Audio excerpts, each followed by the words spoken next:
Vilvan Style iz prve vrste, na valovih mode ujemate podcast, ki ga vodita Kaja in David.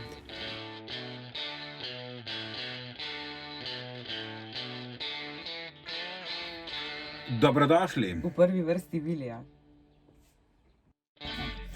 Okay. Kaja, kaj ti misliš o novih tehnologijah? Jaz se spomnim, še kot študent na faksu smo imeli eno knjigo, kjer so bile že takrat predstavljene prototipne produkcije, načini oblikovanja, naprimer to, da si lahko kar na oblačilu napolniš telefon, pa 3D printerji. Sem glih tudi enkrat na kavi govoril z eno kolegico, da koliko je bila ona navdušena nad tem, da si v bistvu doma in si naprintaš oblačilo, ampak to je še vedno vse v nekih povojih, vse v neki začetni fazi, se mi zdi. Mislim, a dejansko bi si kdo kupil 3D printer, pa si printal samo oblačila. Mislim, to je ful zahteva enega znanja in časa. Ja, če pogledaš, to je bilo že kar nekaj let nazaj, ko smo bili mi na faksu, pa so se začeli pojavljati ti 3D printerji. Zdaj pa v bistvu to sploh ni nekam šlo naprej. Mislim, meni se zdijo 3D printerji genialni za kakšne prototipe, mogoče bolj v kakšnih drugih kreativnih industrijah, kot kakšen interior design ali pa oblikovanje nekih predmetov. Mogoče tudi za nakit ali pa kakšne take zadeve. Sam za oblačila se mi zdi pa to, čist nepotrebno in čist nesmiselno, ker jaz pač kot zagovornica naravnih materialov, ker veš, da jih tudi v kolekcijah uporabljam, definitivno mislim, da pač en 3D naprinten material ne more nadomestiti občutka svile na koži. No, ampak v bistvu jaz včasih rad delam kakšne teksture, bi pa mogoče kdaj čez čas pa mogoče probal, da bi sam nekako skušal dobiti ali pa z nekom sodelovati in si naprintati eno 3D teksturo, in jo pol v bistvu, ker to so itak umetni materiali, iz umetne mase, in jo nekako probal plasirati na oblačilo, na en material, po možnosti bombaž ali pa tako. Ker se mi zdi fajn v bistvu nek taka ta relacija, sodobno, moderno, organsko. Mene bi zanimalo v malih segmentih, seveda.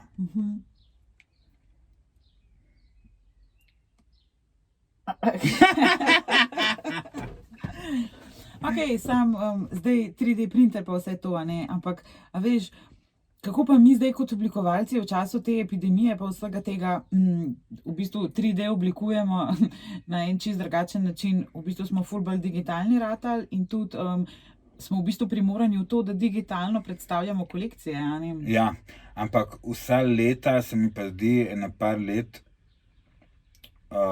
zdaj pa vsa industrija, težnje strank, potrebe grejo pa v bistvu glih v kontrasmer, kar je fajn. V tradicionalne tehnike, pletenje, vezenje čedalje več, naravni materiali. To se mi zdi super, ker je to tudi en tak dober antipod vse tej revoluciji materialov, ki se je zgodila v 80-ih pa 90-ih letih, ko je bilo poliester all the way, in pa smo na tak način valjda potem tudi prešli na nove tehnologije. Back to the future, Back to the future, ja.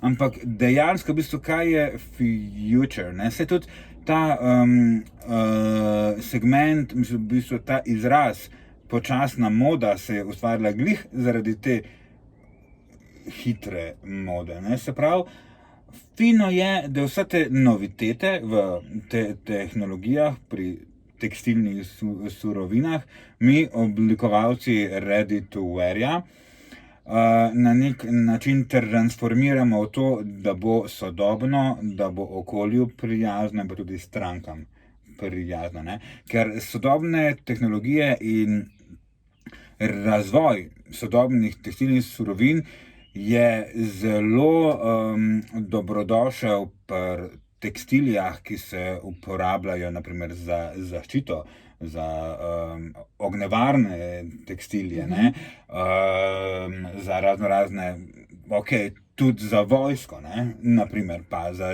za delovna oblačila, ne, tam so aparature, tam je potrebno iti v korak s časom, ne.